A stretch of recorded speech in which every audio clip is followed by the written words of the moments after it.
Boa noite, pessoal. Bom dia ou boa tarde, não sei que hora do dia você está me vendo, mas professor Thales aqui, vamos para mais uma videoaula de História, capítulo 3 do nosso livro, Brasil e seus contrastes no início do século XX. Antes de falar aí do capítulo, eu tenho alguns recados muito importantes para dar para vocês, tá bom? Primeiro recado importante, pessoal, é que toda videoaula que eu gravar, por exemplo, essa será do capítulo 3. Então, você já tem material para fazer os exercícios do capítulo 3 do nosso livro didático, tá bom? Esse aqui é o do professor, mas você tem o de vocês aí, e também do nosso livro de atividades suplementares, todos dois, tá certo? Então, não precisa eu toda aula ficar falando para você estar fazendo os exercícios. Você tem que fazer os exercícios. Eu dei a videoaula e outra coisa, já foi no portal do SAIS? Já acessou a SAIS TV? Eu falei isso no último vídeo, né? Você vai lá, dá uma olhada no último vídeo, que eu estou ensinando como você acessar as aulas, as videoaulas do portal do SAIS, tá bom? Que elas são um pouquinho mais extensas e vão estar agregando informações para vocês responderem os exercícios, tá certo? Então, acessa lá o portal, vai na videoaula do capítulo 3, Brasil e seus contrastes no início do século XX. Assiste a minha primeiro, obviamente, depois você assiste lá o do outro professor de história, tá certo? Outro recado importante que eu vou dar. Por quê? Porque esses exercícios que eu estou passando tem que ser feitos, tá, pessoal?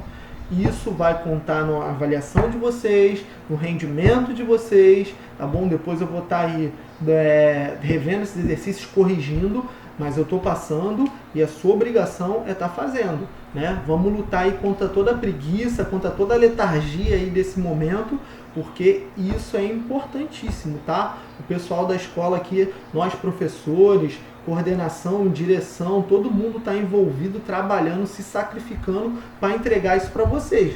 Eu espero que vocês estejam levando isso na seriedade, tá bom?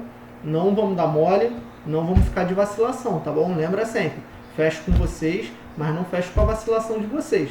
Se vocês não estiverem fazendo exercício, ó, degola, tá? Igual lá na República Velha lá, tá? Será cassado o mandato de vocês. Outra coisa importante, brincadeira à parte, pessoal, falei aqui da degola que acontecia lá na República do Café com Leite, mas aqui, ó, tô anotando tudinho, tá? Tá aqui no meu livrinho vermelho, tá? Que não é o livro lá do Mao Tse Tung da China comunista, mas é um livrozinho que eu tô anotando, ó, tudo que eu tô passando para depois cobrar, tá certo? Então, ó, é sala de aula, seriedade, tá bom? Compromisso, responsabilidade e organização. Tá? Então, eu falei já da videoaula, vou estar passando mais uma ferramenta legal para vocês, tá? Abre lá o portal, vai em seguinte, soluções digital, depois que você colocar o seu login e sua senha, tá? E aí você vai em aulas digitais. O que são essas aulas? Essas aulas são videoaulas? É uma ferramenta mais interativa, tá? Depois que você clicar em aulas digitais, você vai ser redirecionado para o portal Educandos. E aí você vai escolher conteúdo multimídia. Aí vai ter lá anos iniciais, finais e ensino médio. Você vai escolher anos finais, porque vocês são Fundamental 2, Fundamental anos finais. E aí vai escolher História e clicar em Brasil República, que é o tempo que a gente está estudando, está acabando o ensino de História, vocês estão no último ano do ensino fundamental, é Brasil República. E aí lá vocês vão escolher a seguinte aula multimídia, Repúblicas Oligárquicas.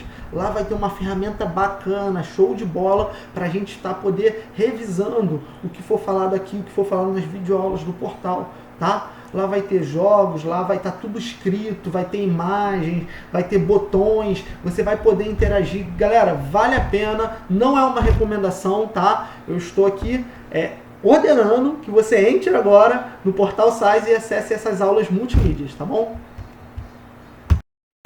Dados esses recados, vamos agora falar do capítulo 3, Brasil e seus contrastes no início do século XX.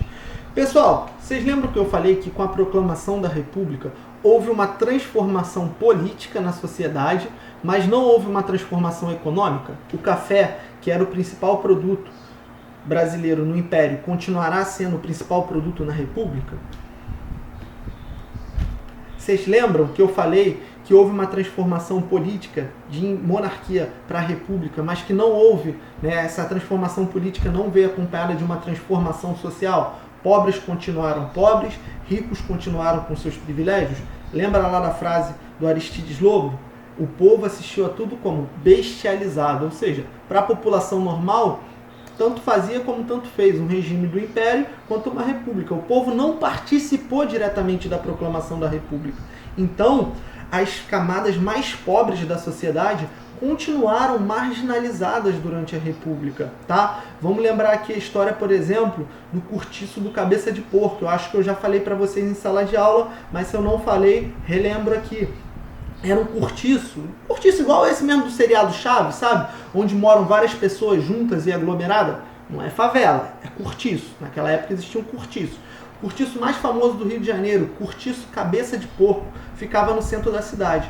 O governo republicano, né, nos seus primeiros anos, por uma questão de higiene e saúde pública, né, dá até para a gente fazer um paralelo aí com o nosso momento, as ações de governos em meio ao caos por questões de públicas, de higiene, né, mandou simplesmente demolir esse cortiço e nem deu aviso para as famílias que lá viviam, né? Chegou da noite para o dia com as suas máquinas, britadeiras, tratores. O pessoal teve que pegar o que tinha de mais importante e sair de lá às pressas, porque o cortiço foi demolido. Porque o cortiço é um espaço que circula muito doenças, muito propício a circular doenças. Mas o governo não pensou na população mais pobre, ele simplesmente deixou essas pessoas ao léu. O que vai acontecer? Essas pessoas vão voltar lá nas suas casas depois de demolidas e vão começar a retirar o que sobrou, a porta de um armário, uma parte de uma mesa, e com aquele entulho, né, de madeira, restos de concreto, eles vão fazer as primeiras favelas do Rio de Janeiro, porque essas famílias não tinham para onde ir. O governo quis dar uma solução para a saúde, mas não pensou na questão social.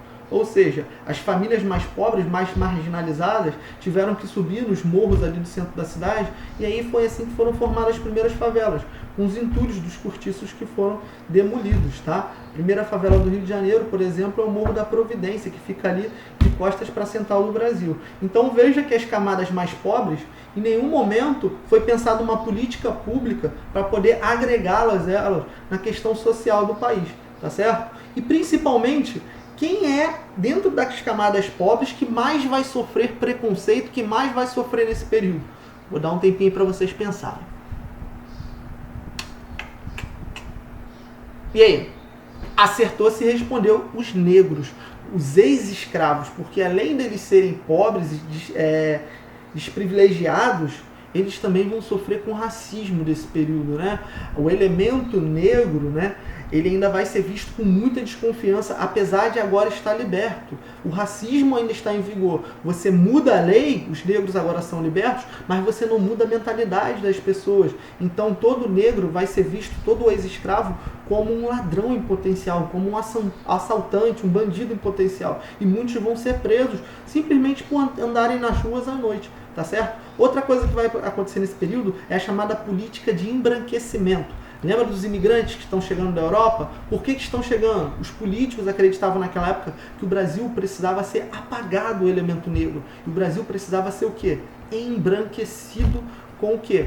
Com o elemento europeu. O Brasil queria, na verdade, os políticos queriam tornar o Brasil uma cidade europeia, através da sua política de embranquecimento.